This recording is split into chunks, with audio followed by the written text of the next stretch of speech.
Muy buenos días, estimados participantes. Muchas gracias por acompañarnos el día de hoy.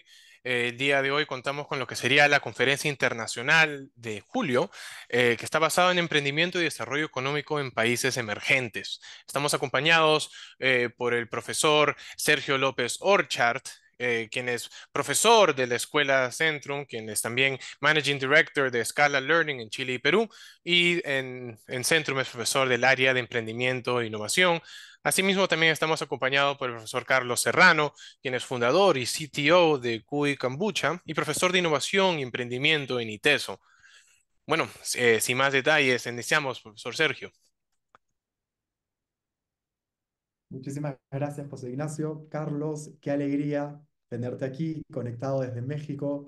Yo estoy conectado desde la hermosa ciudad del Cusco, desde el ombligo del mundo, y muy agradecidísimo tenerlos a todos ustedes escuchando esta conferencia organizada por el área de internacionalización de Centrum PUC. Cuando uno escucha ese término, ¿no se escucha bien? Me dice Fer. Sí, sí, sí te logro Hay una... escuchar. Ok, entonces... De acuerdo.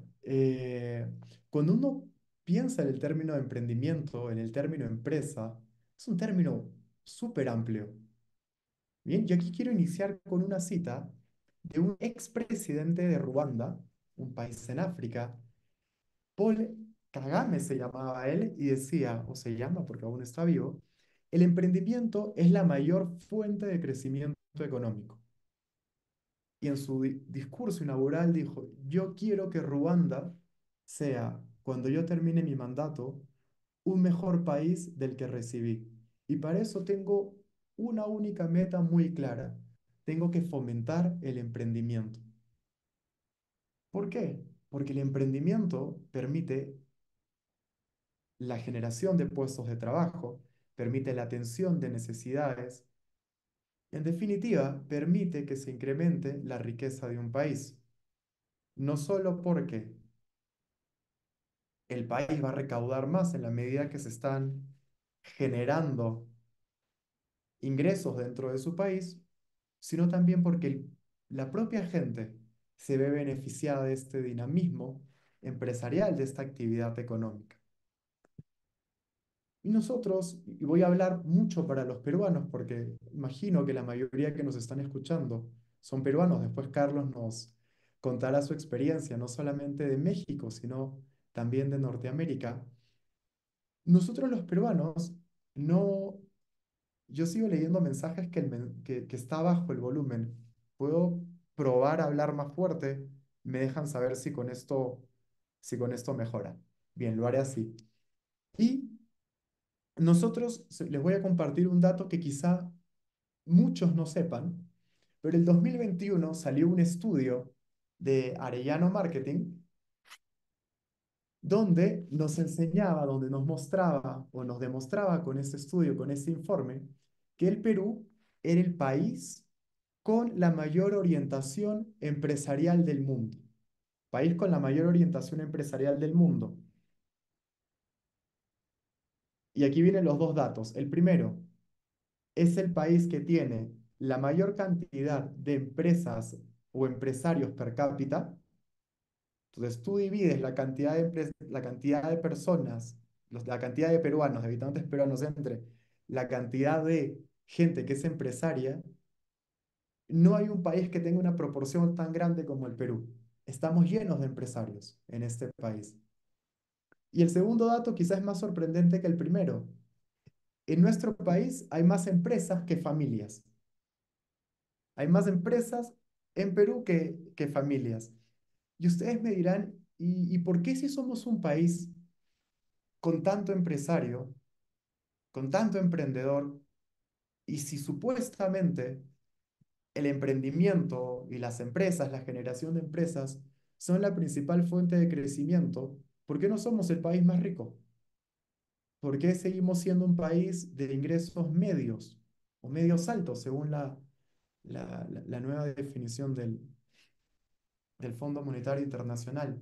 ¿Qué está pasando? ¿Por qué no somos Suiza o Estados Unidos o Alemania? Lo que sucede en nuestro país es que la mayor parte de esta actividad empresarial, de todos estos emprendimientos que van surgiendo, y ustedes ya lo intuirán, suceden dentro de la informalidad, dentro de lo que los americanos llaman shadow economy, la economía en la sombra.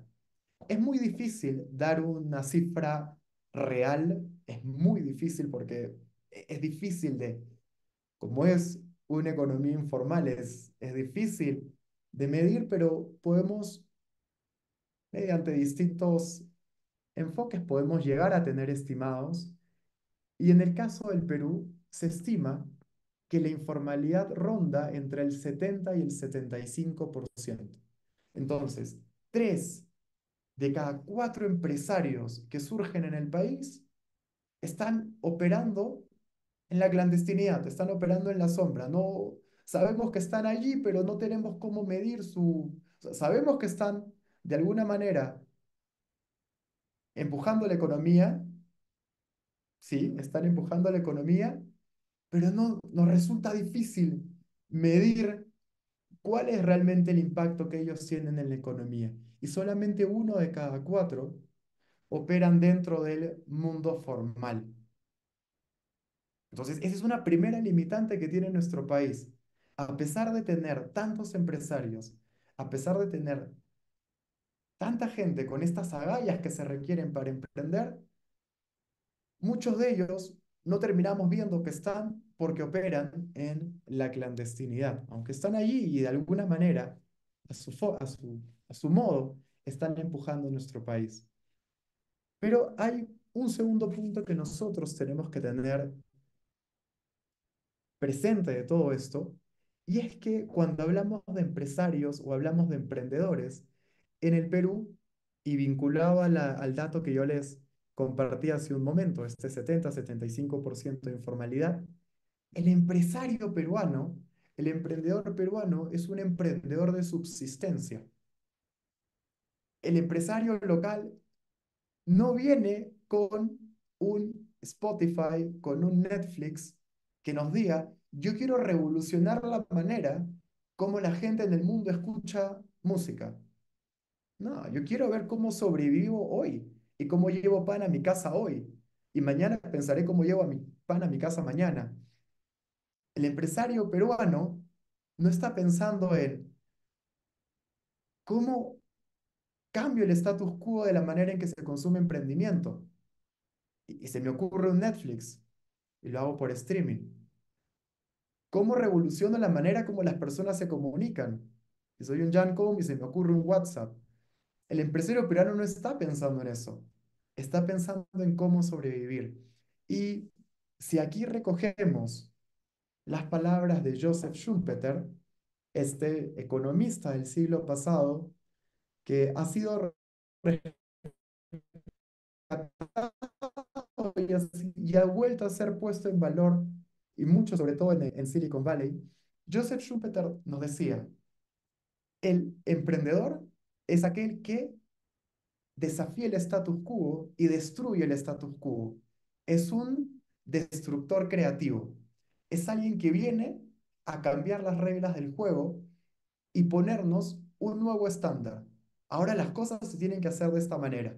Y después vendrá otro empresario o emprendedor o él mismo y dirá, este es el nuevo estándar. Y así es como el mundo va avanzando, así es como los países van progresando.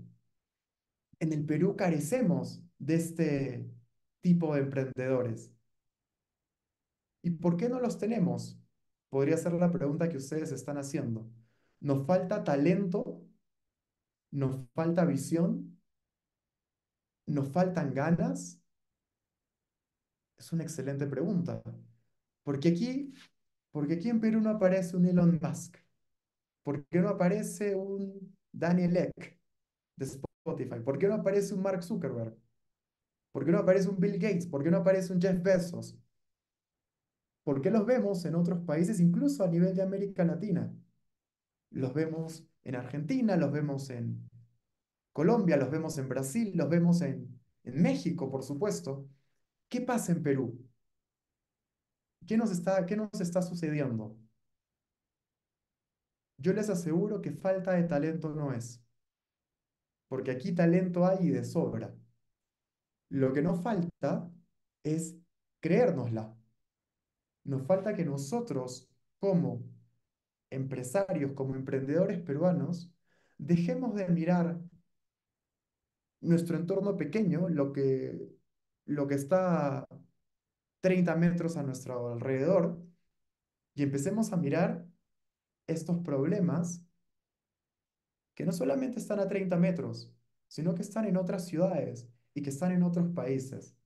En el momento en que nosotros, los peruanos, asumamos que podemos hacerlo, nos la creamos, estoy seguro que van a empezar a aparecer este tipo de emprendedores y allí sí pondremos a nuestro querido país en el mapa y allí sí comenzaremos a generar este empuje, este desarrollo económico del que Paul, expresidente de Ruanda, nos mencionaba, la cita con la que abrí mi ponencia. Tengamos presente que un emprendedor no es solamente alguien que quiera hacer dinero. Y está bien que quiera hacer dinero. El dinero al final es un resultado.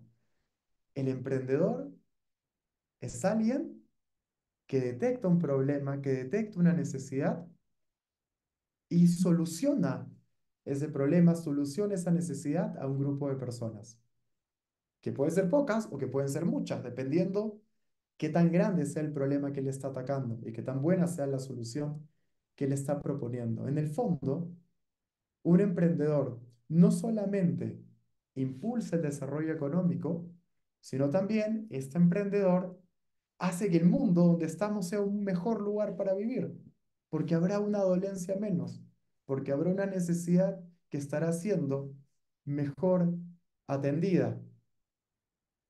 A veces tenemos esta idea, esta noción negativa de, no, el empresario peruano y creció porque es corrupto y porque tenía contactos aquí o contactos allá, en fin, siempre el empresario peruano que le va bien le damos esta aura negativa y estas aura no, porque la aura tiene una connotación positiva en la palabra, tiene esta sombra negativa de cómo logró, cómo llegó a eso.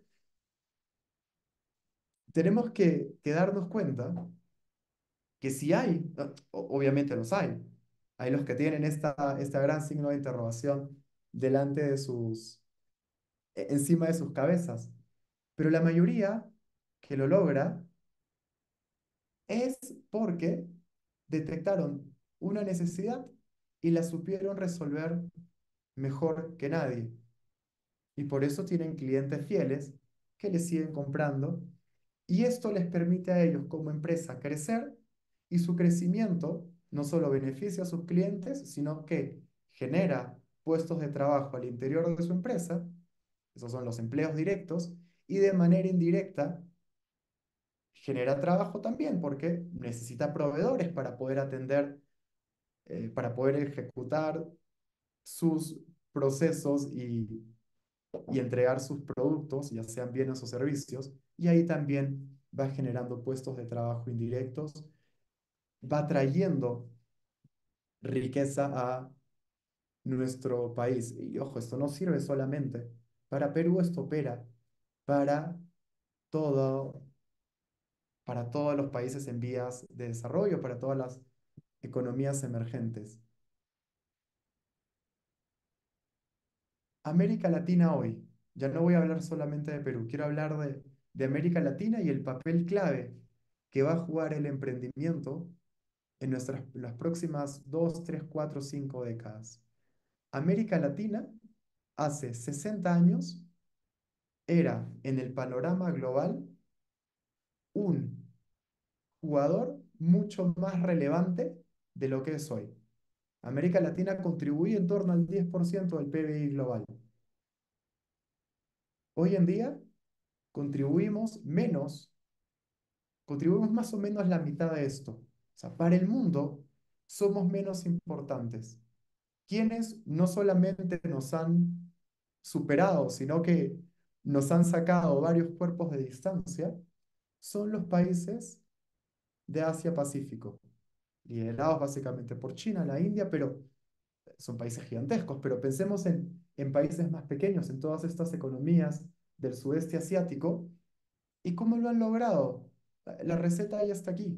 Lo han logrado a través de fortalecer la empresa, fortalecer los emprendimientos, que no solamente tuvieron la visión de atender una necesidad local, sino que miraron, mi tablero de juego no es solamente mi país, no es Corea del Sur, no es Indonesia, no es Malasia, no es Filipinas, no, es el mundo. Y estos países que nos han sacado hoy varios cuerpos de ventaja confiaron en el emprendimiento, confiaron en apostar por los empresarios para generar este desarrollo económico. Y a la vista están los resultados. Corea del Sur, en la década, iniciando la década del 60, era menos rico que Perú. O era prácticamente, no, no era menos rico, estábamos a la par. Hoy, Corea del Sur, si uno ve su riqueza per cápita, es varias veces la riqueza per cápita del Perú. ¿Cómo lo consiguieron? Teniendo un norte muy claro, apostando por el emprendimiento que les trajo a su vez desarrollo económico.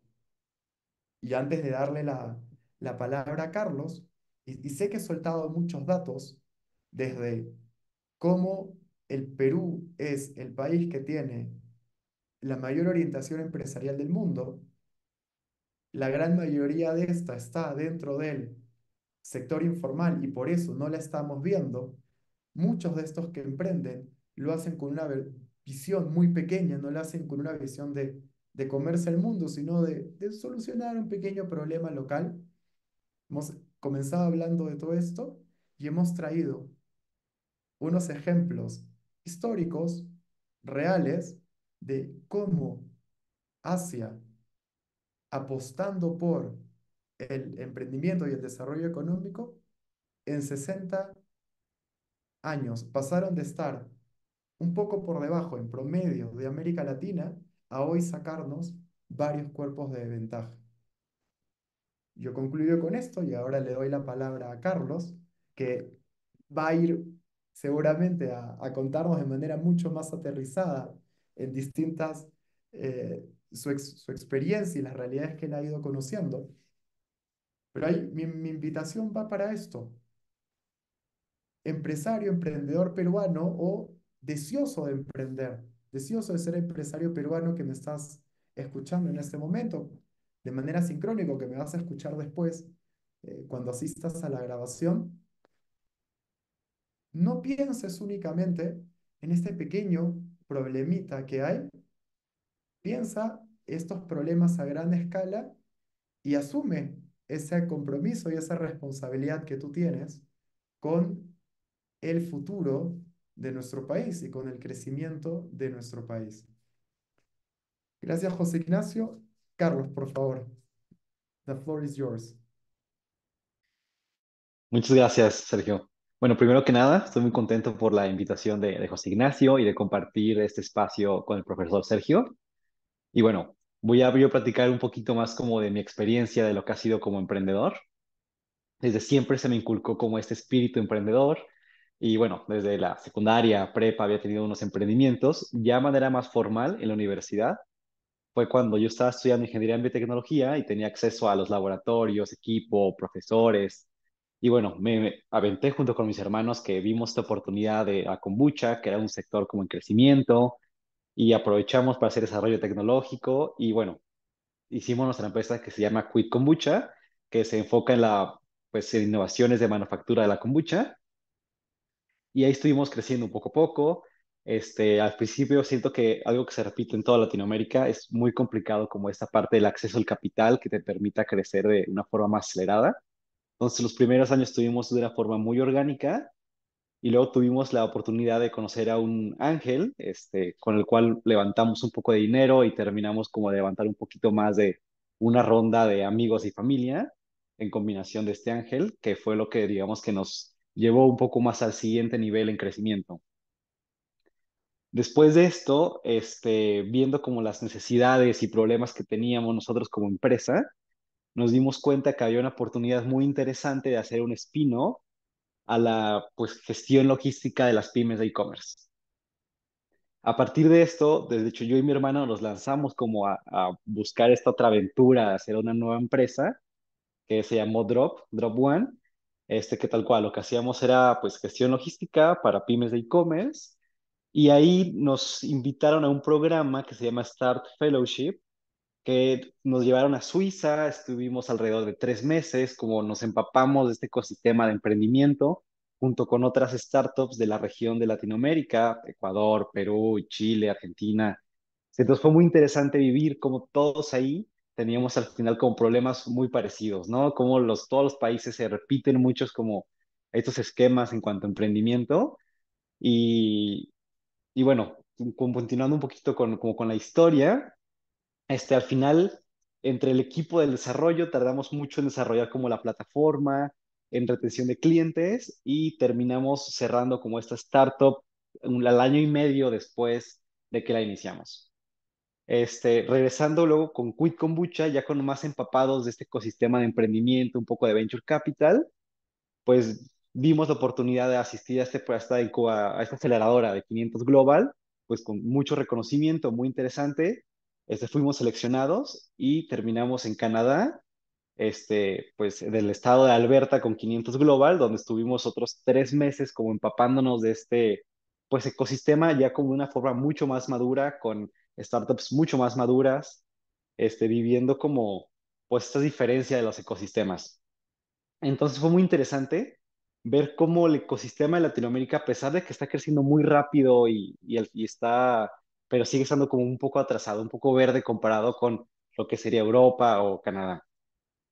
Se me hizo muy interesante, por ejemplo, en el ecosistema de europeo, en el caso de Suiza, cómo el programa con el que nosotros fuimos estaba manejado por estudiantes de universidad. Es decir, estos estudiantes tenían como este grupo estudiantil de negocios, donde tenían un presupuesto cercano a los 2 millones de euros, con el que seleccionaban a startups de toda Latinoamérica, los traían pagándole pues todos los viáticos, hospedaje, todavía repartían grants entre los startups con mejor desarrollo y realmente la vinculación que creaban a partir de Start Global, que te conectaban con la universidad, te conectaban con mentores de altísimo nivel, mentores tanto de Latinoamérica como de Europa.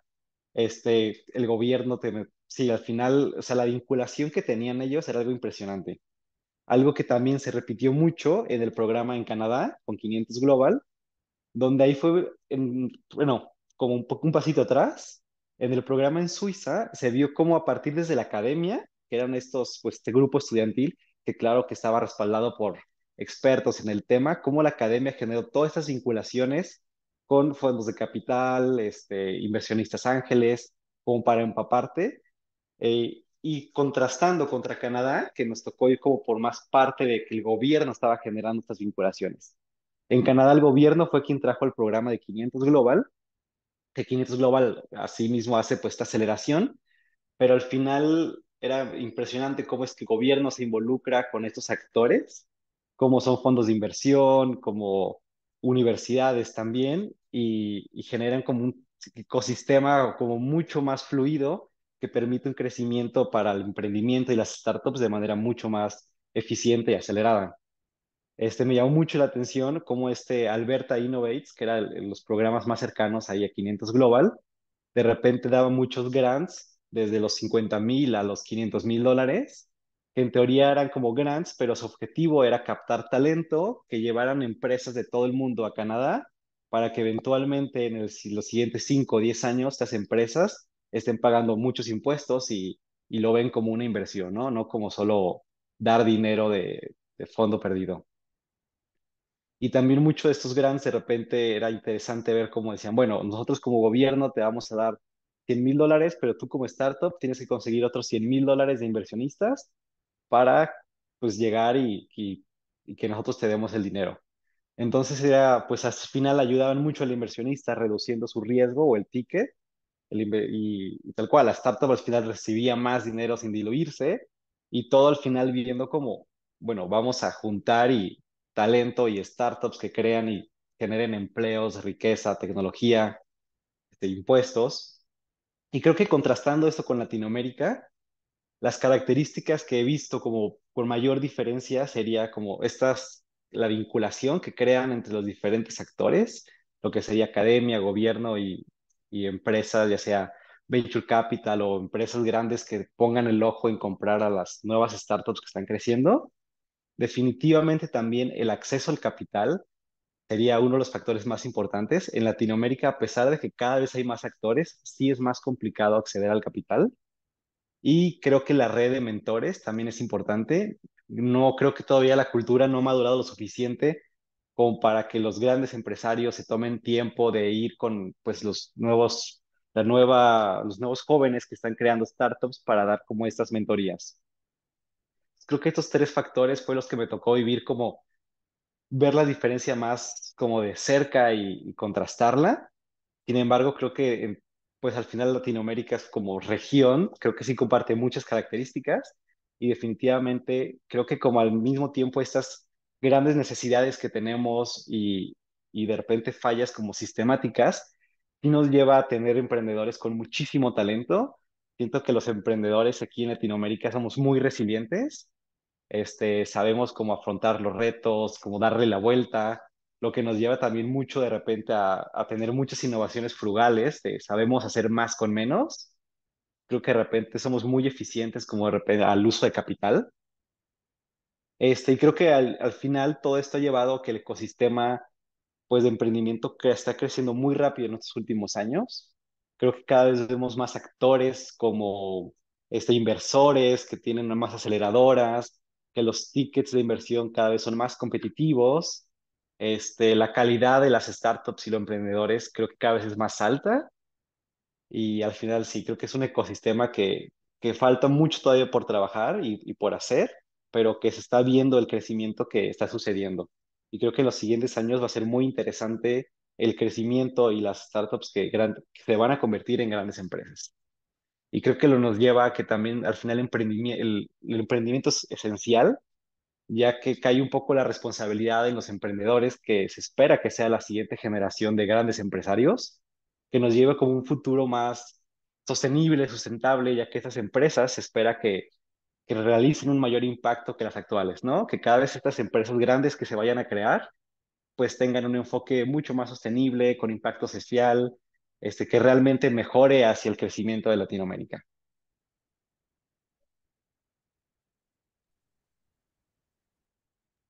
No sé Perfecto, cómo... Carlos.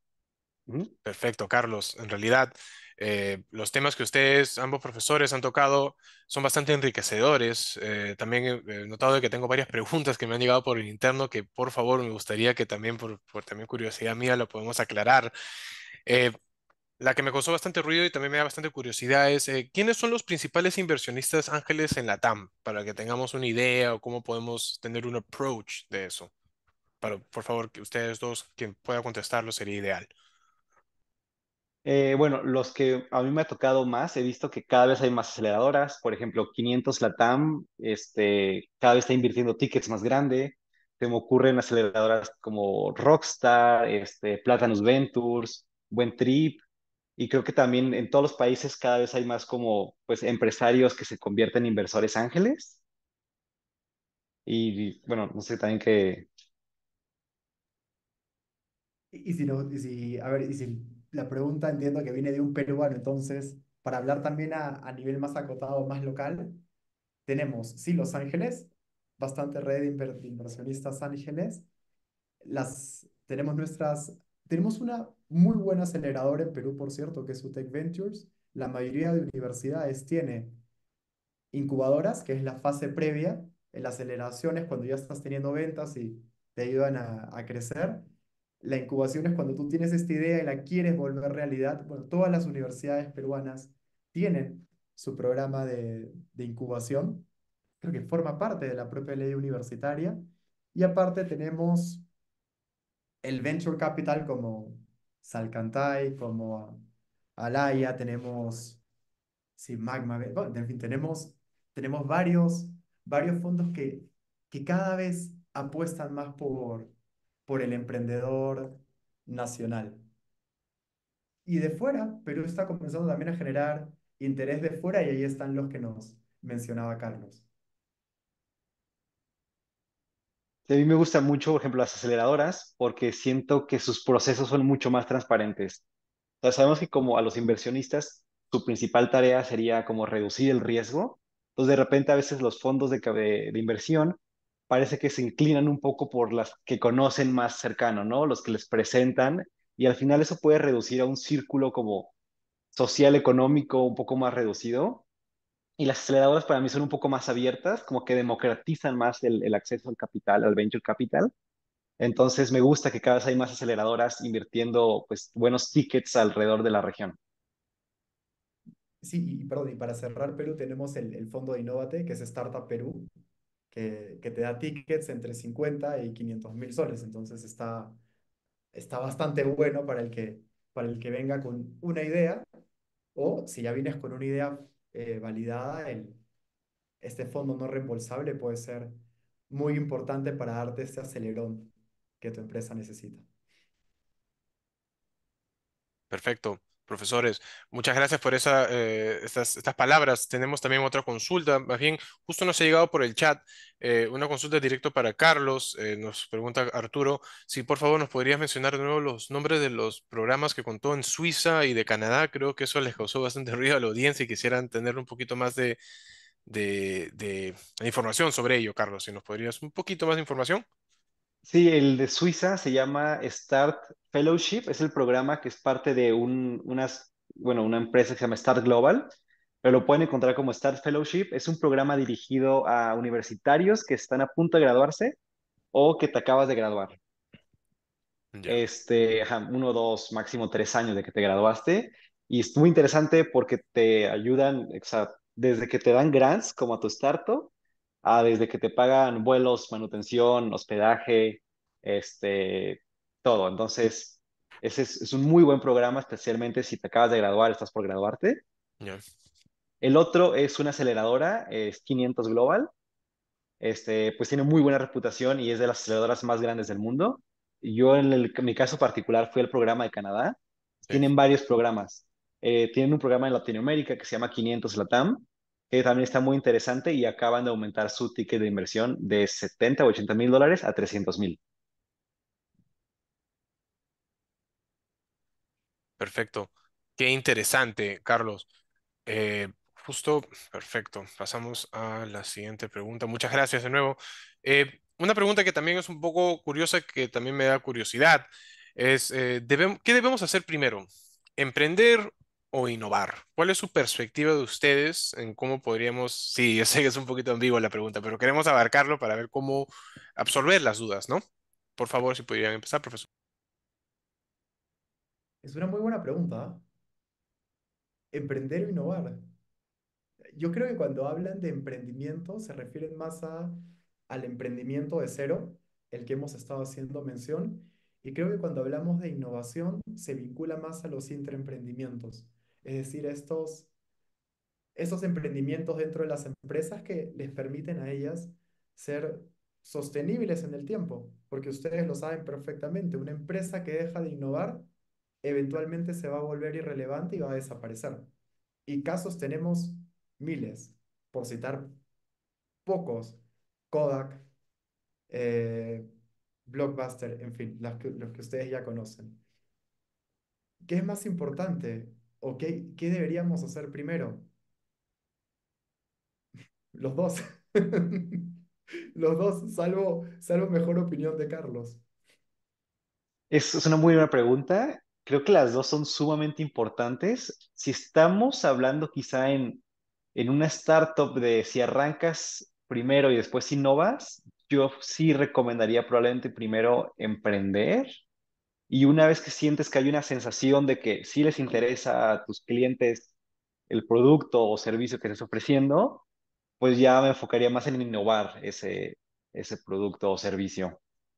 Pero definitivamente son las dos como muy esenciales. Perfecto, profesores.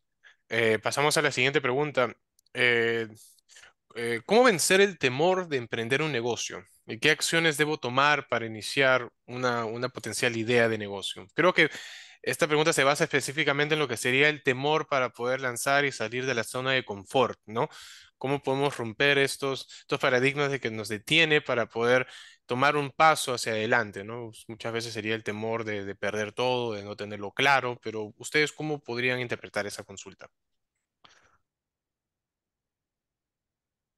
Yo Si quieres, yo voy segundo, Carlos. Ah, yo creo que, bueno, a mí algo que me sirve es como que el default, como lo que tienes por sentado y por probabilidad es que va a fracasar, ¿no? Las estadísticas así lo dicen, entonces como pensar que ya tienes un no asegurado, pues lo mejor que puede pasar es que sí funcione, que aprendas, o sea, al final vas a aprender o te vas a tener éxito. Entonces creo que ese miedo a veces viene como, ¿qué tal si soy el único que falla o algo así? Pero la realidad es que pues la mayoría fallan y lo importante está en aprender, levantarte y volver a intentarlo. Entonces creo que pues ese sería como mi consejo de ¿sí? No, y tal cual, teniendo eso como mindset, como dices tú, ¿no? ¿Qué pierdes? Nada, solo tienes para ganar. Ganar porque vas a aprender o ganar porque vas a aprender más, te va a ir espectacular y con suerte terminas en la lista Forbes. Ahora, siempre va a depender mucho también de qué etapa de la vida estés, ¿no? Y aquí es donde entra cuál es tu costo de oportunidad. No es lo mismo lanzarte a emprender con 20 años, cuando vives en casa de los padres y sabes que tienes casa, techo y comida, perdón, techo y comida asegurado, que cuando tienes 40 y tienes que pagar una hipoteca, el colegio de los hijos y entonces, sí, va a depender también el costo de oportunidad que hay y asociado al costo de oportunidad la aversión al riesgo. Mientras mayor sea tu aversión al riesgo y mayor sea tu costo de oportunidad, es muy difícil que alguien se termine animando a innovar. Mientras menor sea tu aversión al riesgo o tu grado de aversión al riesgo y tu costo de oportunidad sea menor, es más probable que se, que se emprenda. Ahora, ¿todos podemos? Yo pienso que sí. Yo pienso que sí, al final tu aversión al riesgo es un tema mental, es un tema de ese paradigma que tú mismo te crees o que tú mismo te creas. Si lo más probable es que fracases, digo, ya tienes, el cero ya lo tienes, ¿no? Ya lo tienes asumido. Y de allá para arriba todo es ganancia. Yo comparto bastante lo que ustedes mencionan, profesores.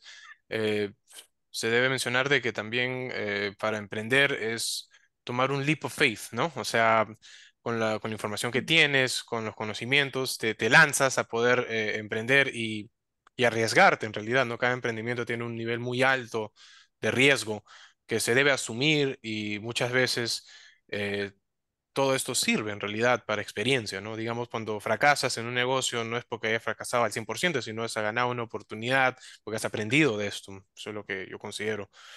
Eh, Tenemos una pregunta más. Esto está basado, esto ya está un poquito más apuntado hacia el profesor López. Ujú. Profesor, ¿cuáles son las tendencias de emprendimiento sostenibles en el Perú que usted ha detectado o que podría mencionar? Muy, muy buena pregunta, todas siempre vinculados a un objetivo de desarrollo sostenible. Tengo, tengo certeza que el público que nos está escuchando los tiene muy presentes. Y esto no solamente sucede en Perú, sucede en relación de forma global, asociadas a la producción y consumo sostenible, asociado a energías renovables y asociado al uso del agua. Entonces, estas son las que estoy mirando en Perú. Hacia allá estamos caminando. Los esfuerzos son pequeños para la magnitud del reto que nosotros tenemos. Y aquí yo quiero subrayar algo que nos decía Carlos. No se trata solamente de voy a ser exitoso en mi emprendimiento y voy a hacer mucho dinero, que está bien, ojalá que entres a la lista Forbes, realmente. Pero hay que tener esta visión y me encantó que Carlos lo haya subrayado no una vez, en más de una ocasión, hay que tener esta visión de no solo cómo impacto mi bolsillo y el de mis trabajadores, sino cómo impacto a los demás y cómo impacto al planeta Tierra. Perfecto. Sí, pues no, es la idea de generar un impacto positivo en lo que estamos haciendo para poder, o sea, no solamente generar resultados beneficiosos para nosotros, sino para todo lo que estamos afectando, ¿no? Algo sostenible. Pasamos a la siguiente pregunta. A ver, déjame ver si justo también. eh, Perfecto. Eh, ya, perfecto. ¿Cuáles son los emprendimientos más resaltantes en América Latina? ¿Y cuál será su impacto en los próximos años? Eso sí, creo que sería para ambos porque algo ya más grande sería, es una perspectiva más grande.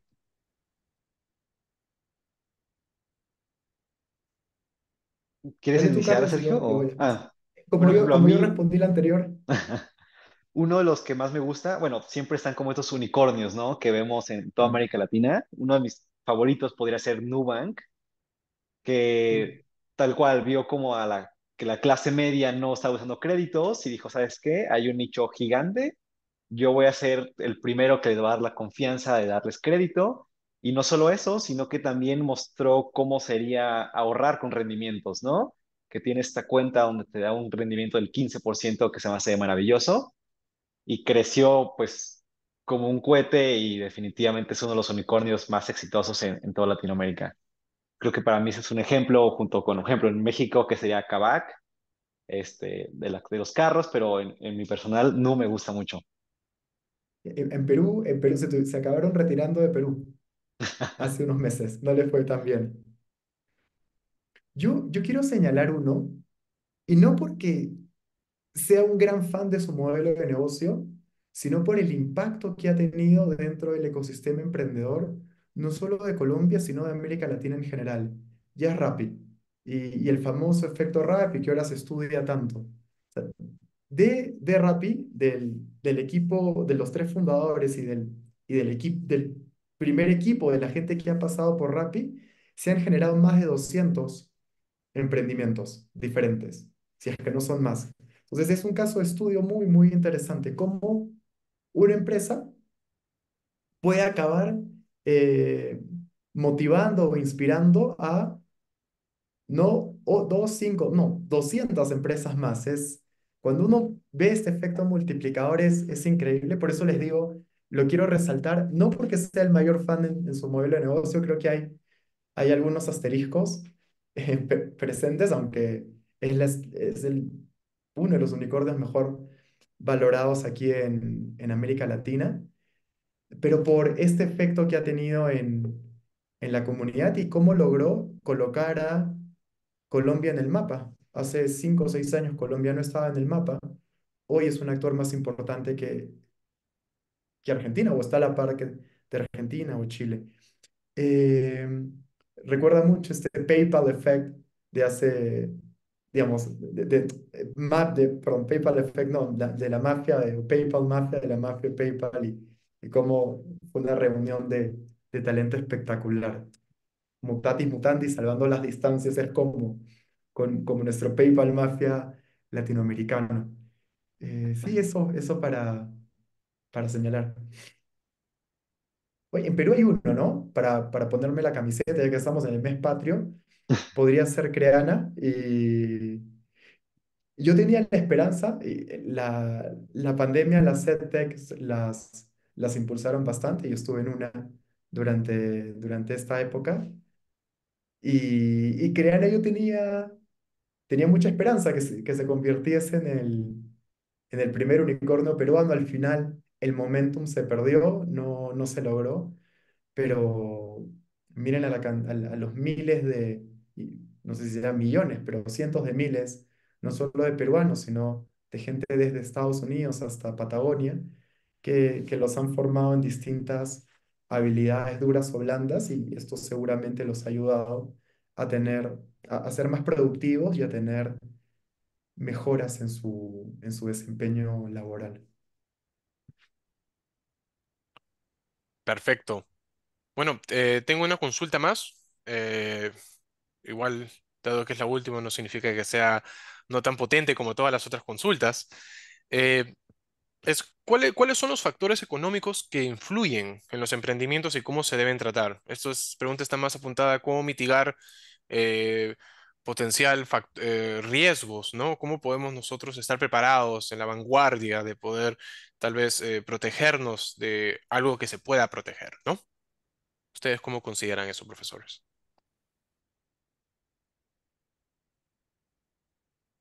¿Quieres iniciar, Sergio? ¿Quieres que ver? Ah, sí, si quieres arranco. A ver, conocemos el famoso FODA, DAFO en cada país, SWOT en inglés, esa famosa matriz de fortalezas, oportunidades, debilidades, amenazas. Entonces, se trata de entender, las amenazas siempre van a estar allí, siempre van a estar allí y son exógenas, nosotros no podemos controlarlas. Contra algunas no podremos hacer nada.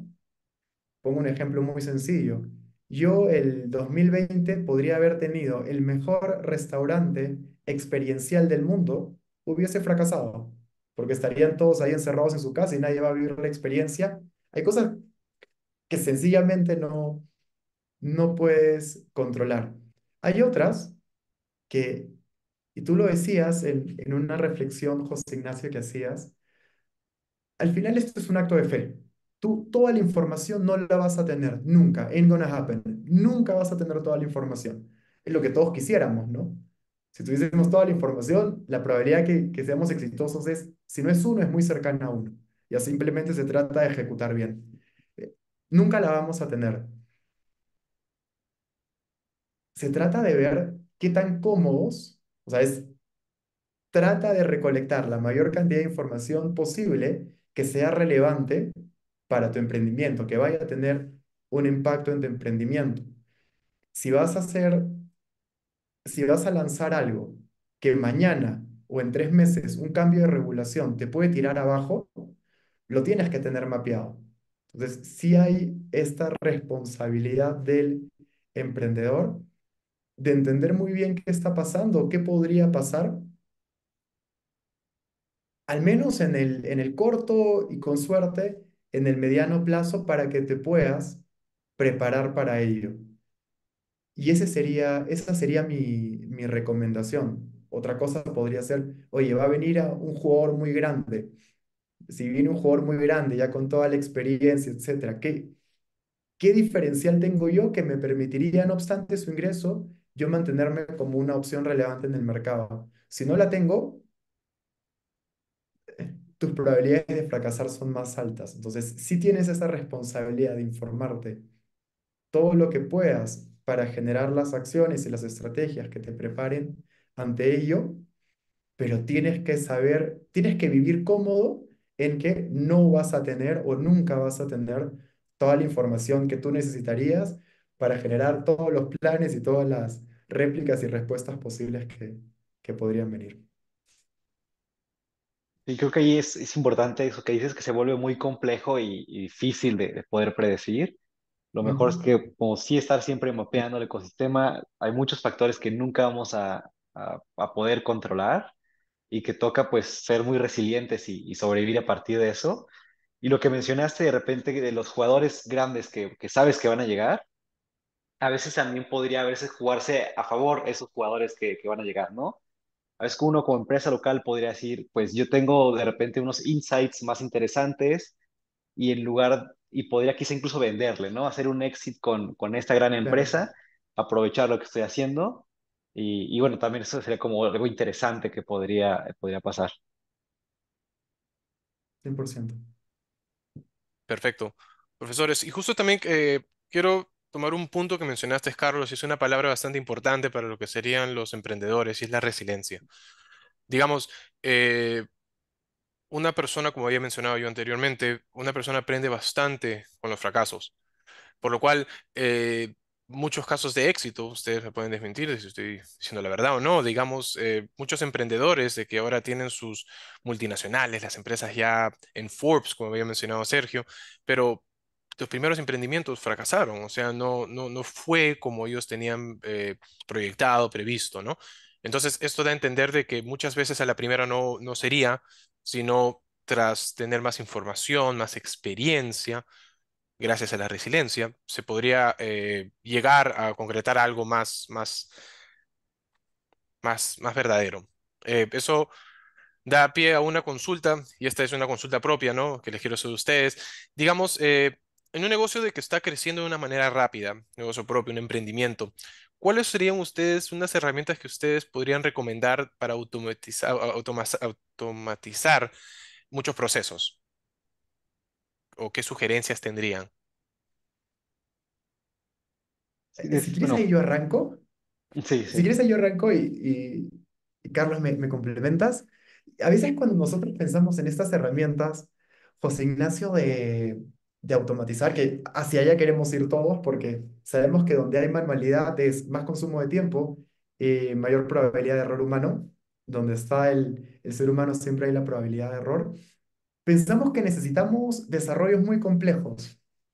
Y yo les digo que no, que cada vez es más sencillo lograr la automatización de tareas, ya sea por softwares que ya existen, que alguien más inventó y tú te tienes que colgar de eso, o porque incluso mediante herramientas no code, o sea, herramientas que tienen, no tienes que hacer, no tienes que ser programador, tú puedes terminar generándote una solución in-house gastándote $50. Porque a veces decimos, no, porque tengo que traer al experto que me haga y eso me va a costar $15,000. Pues sí, a lo mejor. O sea, a lo mejor tu empresa necesita una solución de ese tamaño. True, hazlo.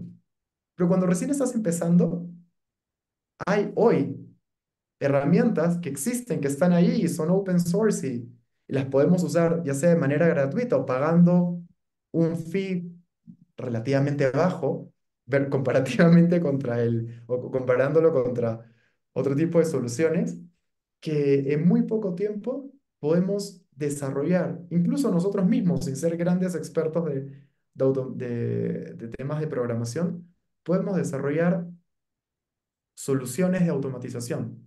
Entonces, hay grandes, grandes oportunidades. Yo no sé por qué no les hemos hecho suficiente propaganda. Yo en mis clases de emprendimiento hago bastante propaganda de esas, en las de innovación también, y los invito a resolver el problema de una empresa utilizando una herramienta no code. Funciona de maravilla y ahí van descubriendo este tipo de cosas. Ahí estoy como muy de acuerdo. Creo que especialmente cuando vas iniciando en tu emprendimiento o startup, es muy fácil, lo más probable es que vayas a pivotear, a cambiar tu modelo de negocio, cambies el enfoque o un poco la estructura. Entonces, de repente, dedicarte a automatizar un proceso que vas a cambiar, podría al principio ser como mucho esfuerzo por qué tan certero es que va a seguir así, ¿no? Entonces, yo como también recomendaría, hay que mantenerlo simple para poder movernos rápido y ya cuando tengas un poco más como de tracción y seguridad que por ahí es también irte ya a la automatización, ya sea de gestión empresarial tipo Odoo o todas estas herramientas de no code para hacer los procesos mucho más eficientes. Pero sí, mantenerlo simples creo que siempre es como la mejor opción. Tal cual. Perfecto, profesores. Veo de que ya llegamos a la hora final de nuestra conferencia.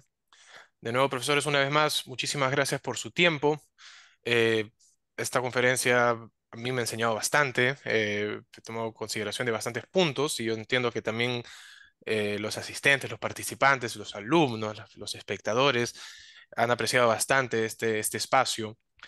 Estimados participantes, esta conferencia ha sido grabada y será enviada a sus correos para que la puedan revisar. Comentarles de que mensualmente contamos con conferencias internacionales con temas, tendencias, con temas bastante importantes, así que por favor atento a nuestras redes para que puedan también formar parte de la próxima conferencia. Profesor Carlos Serrano, profesor Sergio López, muchísimas gracias por su tiempo y felices fiestas patrias. Muchas gracias. No, a ustedes, muchas gracias por el espacio.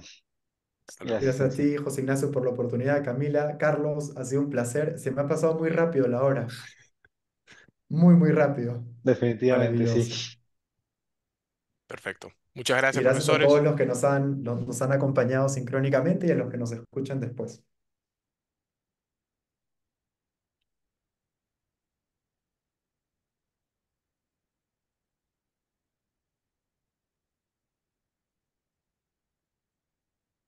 Ya está, ¿no, José Ignacio? Sí, me Perf- despido y... Sí, perfecto. Muchísimas gracias, Ok, profesores. Vale, Hasta que luego. tengan un ok. Cerramos. gran día y gracias Hasta a todos los luego. asistentes. Adiós. Gracias, Nos Hasta José luego. vemos. Ignacio y Camila. Carlos, Carlos, un placer. Sergio, qué gusto compartir de nuevo otra vez. Nos vemos. Hasta otra.